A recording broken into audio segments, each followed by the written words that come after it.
Good morning students, how are you. आज फिर आप लोगों के लिए लघुत्तरीय प्रश्न का समावेश लेकर आए हैं।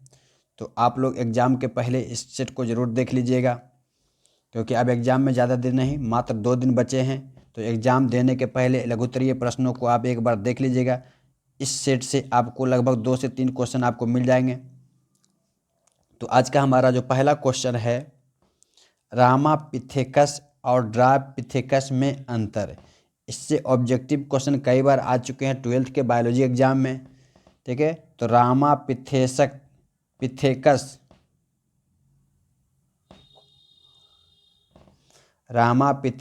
और ड्रायोपिथेकस में क्या अंतर है, इस चीज़ के बारे में लेकर आए हैं। आप यदि इस तरह से अपनी शुद्धता को बनाए कर रख के लिखेंगे तो आपको पूरे से पूरे 2 नंबर मिल जाएगा, क्योंकि आजकल लघुत्तरीय क्वेश्चन जो है मात्र 2 नंबर के पूछे जाते हैं और दीर्घ उत्तरीय क्वेश्चन 5 नंबर के हैं। तो 10 क्वेश्चन जिसमें पूछे जाएंगे उसमें से यह भी एक महत्वपूर्ण क्वेश्चन है। आप इसको ज़रूर से ज़रूर देख लीजिएगा। ठीक है, तो आज का हमारा जो क्वेश्चन है, रामापिथेकस और ड्रायोपिथेकस में क्या अंतर है, इस चीज़ के बारे में हम डिस्कस करने वाले हैं। देखिए, रामापिथेकस जो थे यह मनुष्य के जैसा था। मतलब प्राचीन में हम लोग का जब उत्पत्ति हुआ तो अभी के मनुष्य जो हैं हमारे पूर्वज जो माना जाता है रामापिथेकस, इसलिए रामापिथेकस मनुष्य के जैसा था। परंतु जो डायोपिथेकस थे वह वनमानुष के जैसा, जैसे अभी बहुत सारा जंगलों में देखते हैं वनमानुष है, ठीक है, उसके शरीर पर बहुत लंबे लंबे बाल होते हैं। तो डायोपिथेकस जो थे वनमानुष का पूर्वज माना गया, और रामापिथेकस जो पूर्वज थे वह मनुष्य का पूर्वज थे, हम लोग जातियों का पूर्वज थे। और देखो, रामापिथेकस जो थे उसके शरीर पर कम बाल होते थे, मतलब मनुष्य के शरीर पर भी बाल बहुत कम होते हैं। तो रामापिथेकस जो थे शरीर पर इनके बाल बहुत कम पाए जाते थे, जबकि ड्रायोपिथेकस जो थे इनके शरीर पर जो है पूरे बाल से ढके होते थे। जैसे भालू देखे होंगे, ठीक है, उनके शरीर पर बहुत सारा बाल होते हैं। तो उसी तरह से ड्रायोपिथेकस जो थे वनमानुष के समान थे, क्योंकि वनमानुष में शरीर में बहुत सारे बाल होते हैं। ठीक है, अब इसका जो तीसरा महत्वपूर्ण अंतर है, देखिए, ये 1 2 3, क्योंकि लघुत्तरीय प्रश्न में मात्र 2 नंबर के आते तो आप कम से कम 3 अंतर जरूर लिख सकते हैं। 3 नंबर अंतर लिख दिए तो आपको 2 नंबर में कोई कटौती नहीं करने का, और एग्जामिनर खुश होकर आपको 2 नंबर देगा। देखिए, रामापिथेकस और ड्रायोपिथेकस जो तीसरा महत्वपूर्ण अंतर था, जो रामापिथेकस थे उसके जो मादा जीव थे उनके शरीर पर स्तन पाए जाते हैं। स्तन बोलते हैं जिसको दूध ग्रंथि, जो अपने संतानों को दूध पिलाती थी। तो रामापिथेकस जो थे उन मादाओं में जो थे स्तन पाए जाते थे, जबकि ड्रायोपिथेकस जो थे इनके मादाओं में स्तन नहीं पाए जाते थे, इनके शरीर पर जो है स्तन नहीं पाए जाते थे। ठीक है, ये तीसरा महत्वपूर्ण अंतर है। 2 और 3 अंतर है, इसलिए तीनों अंतर आपको बहुत। चौथा जो है, जो रामापिथेकस थे इनके कपाल की क्षमता, मतलब मस्तिष्क की क्षमता जो है 1450 सीसी होता था।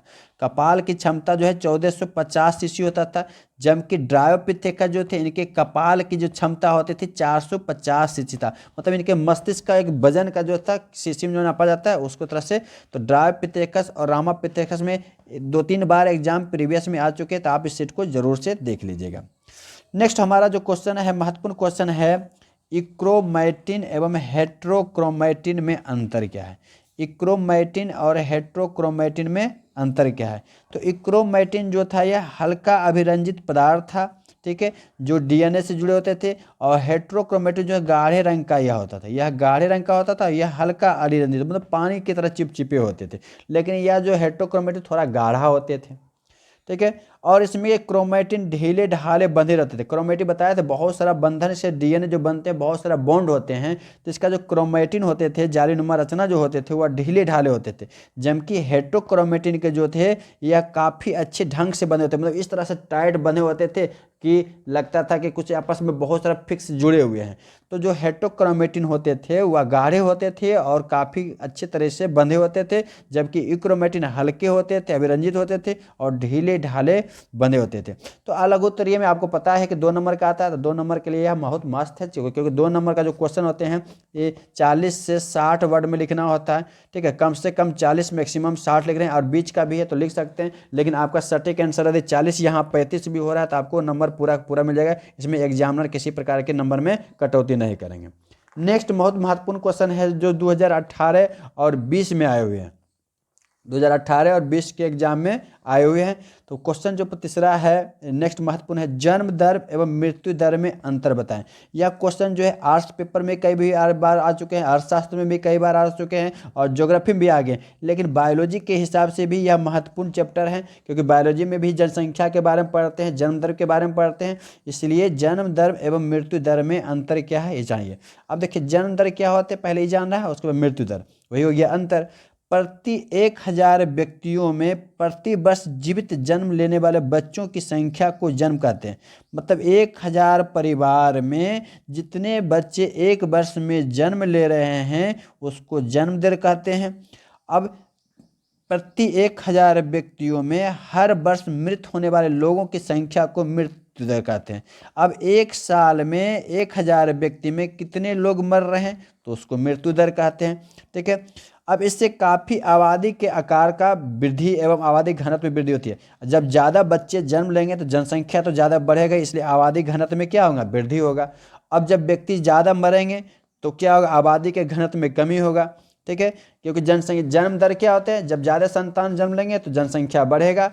ठीक है, और जब संतान कम लेंगे तो जनसंख्या कम होगा, और ज़्यादा लोग मर रहे हैं तो जनसंख्या घट रहा है, ये भी काम है। अब इससे जनन द्वारा नए सदस्यों की वृद्धि की दर का पता चलता है। अब जन्म दर जब बढ़ेगा तो इससे नए नए सदस्य जो जन्म ले रहे हैं उसकी सदस्य का पता चलता है।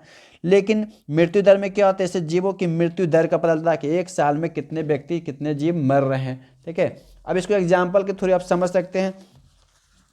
देखिए, यदि एक साल में किसी परिवार में 1000 परिवार हैं, उसमें यदि 30 व्यक्ति या 30 बच्चे जन्म लिए तो अगले साल क्या है, इसकी जनसंख्या कितना हो जाएगा, 1030 हुआ। तब पूछेगा ना कि 1000 में 30 हो गया तो कितना जन्म दर हुआ, तो 30 नए बढ़ गए, तो इसका 10-30% क्या कह सकते हैं, जन्म दर हुआ। और मान लीजिए 1000 व्यक्ति हैं और अगले साल जो है इसमें से 30 या 35 व्यक्ति की मृत्यु हो गया, तो 35 इसमें क्या होगा, घट जाएगा ना, तो इसका क्या होगा, 965 होगा। तो अगली दर इसका मृत्यु दर में क्या हुआ, कमी आया।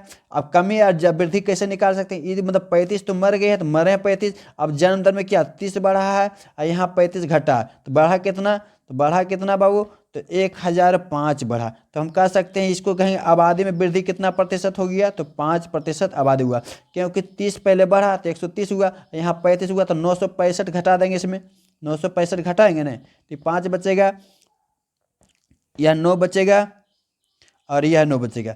मतलब क्या हुआ, 5% में कमी आ गया, आया कि नहीं आया, क्योंकि 35 मर रहे हैं 30 जन्म है तो 5% में क्या हुआ, जनसंख्या में कमी आया। ठीक है, तो इस तरह से जन्म दर और मृत्यु दर का रेशियो निकाला जाता है। ठीक है, यह क्वेश्चन आप जरूर देख लीजिएगा, यह भी क्वेश्चन आए हुए हैं। नेक्स्ट हमारा जो तीसरा महत्वपूर्ण क्वेश्चन है, बहुत ही महत्वपूर्ण क्वेश्चन है, इसको भी आप लोग देखिएगा। क्रॉसिंग ओवर क्या है, इसका क्या महत्व है। क्रॉसिंग ओवर क्या है, आप जब कोशिका विभाजन जब पढ़ेंगे तो उसमें आप डीपली रूप से समझ पाएंगे क्रॉसिंग ओवर क्या होता है और किस अवस्था में होते हैं। तो क्रॉसिंग ओवर वह प्रक्रिया है जिसमें एक गुणसूत्र पर स्थित जीन का एक समूह समजात गुणसूत्र पर स्थित जीन के समूह द्वारा स्थानांतरित होते हैं। मतलब मान लिया किसी जीन पर एक गुणसूत्र है, ये गुणसूत्र है, तो किसी गुणसूत्र पर एक व्यक्ति है, तो यह जब व्यक्ति किसी तरह क्रॉसिंग ओवर तो दूसरे समूह में यह जाकर चिपक जाते हैं, तो इसको समजात गुणसूत्र बोला गया। मतलब क्रॉसिंग ओवर वह प्रक्रिया है जिसमें एक गुणसूत्र पर स्थित जीन का एक समूह समजात गुणसूत्र पर स्थित जीन के समूह के स्थान परिवर्तन होते हैं। मतलब एक समान जो गुणसूत्र हैं उसमें क्या होता है, स्थान परिवर्तन। अब स्थान परिवर्तन कैसे होते हैं ये देखिए, जीवों के नई जातियों के विकास में यह महत्वपूर्ण है। जैसे मान लें कोई भी जीव की उत्पत्ति होती है तो उसमें 2 जीव की आवश्यकता होता है, एक मेल होते हैं और एक फीमेल होते हैं। ये दोनों के जीव की आवश्यकता होता है, दोनों के युग्मक जब आपस में मिलते हैं तो दोनों के क्या होते हैं, जीन का स्थानांतरण होता है जिससे इसमें आते हैं। इसलिए यह जो संतान हुआ है दोनों से भिन्न होने के कारण क्या, इन्हीं जीन विनिमय के कारण हुआ था। ठीक है, तो जीवों के नई जाति के विकास में यह महत्वपूर्ण है। क्या, क्रॉसिंग ओवर जो क्रिया है जीवों के नई जाति के विकास में महत्वपूर्ण है। अब क्रॉसिंग ओवर से अच्छी गुण वाली संतान की उत्पत्ति होती है। अब कैसे हो रहा है, क्योंकि इससे माता पिता के लक्षणों का विनिमय होता है। बताया ना कि नर और मादा 2 लक्षण है तो दोनों का विनिमय होता है, जिसके कारण नई जाति का विकास होता है। क्रॉसिंग ओवर की आवृत्ति से गुणसूत्र का रूप तैयार किया जाता है। जब क्रॉसिंग ओवर होते हैं तो क्या होते हैं, ये इसके नए रूप तैयार किए जाते हैं। आप डिटेल से इसको, अगर ये नहीं समझ में आया है तो आप डिटेल से इसको जब देखिएगा गुणसूत्र का कोशिका विभाजन, तो उसमें आपको एक पैकेटिन अवस्था है, उस अवस्था में क्या होता है, गुणसूत्र का विनिमय होता है। जैसे मानते हो ये गुणसूत्र हो गया इस तरह से, पहले क्या होता है समजात गुणसूत्र जोड़े बन जाते हैं, फिर दो समजात गुणसूत्र क्या होते हैं आपस में जोड़े बन जाते हैं। अब क्रॉसिंग ओवर में क्या होते हैं, एक गुणसूत्र इसके गुणसूत्र इसके साथ मिल जाते हैं, इसके गुणसूत्र इसके साथ मिल जाते हैं, ठीक है, इस तरह से।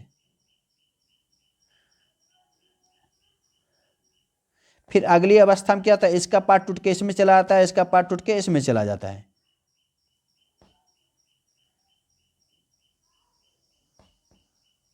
इस तरह से समजात गुणसूत्र का जो जोड़ा बनते हैं। अब इसको समझने के लिए एगो को हम कलर कर देते हैं ताकि 80 समझ में आ जाएगा। इसी तरह से इसमें क्या होते हैं, कुछ का ट्रांसफ्यूजन हो जाता है और इस तरह से इसका गुण इसमें आ जाता है, इसका गुण आता है, इसी को बोला जाता है क्रॉसिंग ओवर किया, जिसमें जीन का विनिमय होता है, एक गुण का दूसरे गुण में स्थानांतरित कर देता है। तो इस तरह से आपको समझ में आ गया होगा। आप इस 4 क्वेश्चन आज का डिस्कस है, पीछे हम भी 15 क्वेश्चन पहले डिस्कस कर चुके हैं, आप लोग उस सेट को जरूर देखिएगा। 20 क्वेश्चन का लघु तरीका मैं डिस्कस कर चुका हूँ और 20 में से आपको 20 नंबर लाना ही लाना है। ये 20 सेटों से यदि आप डिस्कस कर लिए तो आपको ऑब्जेक्टिव लघुत्तरीय क्वेश्चन में किसी प्रकार का क्वेश्चन छूटेगा नहीं और आपको लघुत्तरीय से लगभग 20 नंबर में 20 नंबर आपको मिल जाएंगे। तो आप लोग यदि हमारे चैनल को अभी तक सब्सक्राइब नहीं किए हैं तो सब्सक्राइब कर लीजिएगा और अपने दोस्तों में इसे शेयर कर लीजिएगा ताकि आपके दोस्त भी अच्छे से अच्छे अंकों से परीक्षा में पास कर जाएं। नेक्स्ट वीडियो में फिर मिलेंगे, तब तक के लिए धन्यवाद, थैंक यू।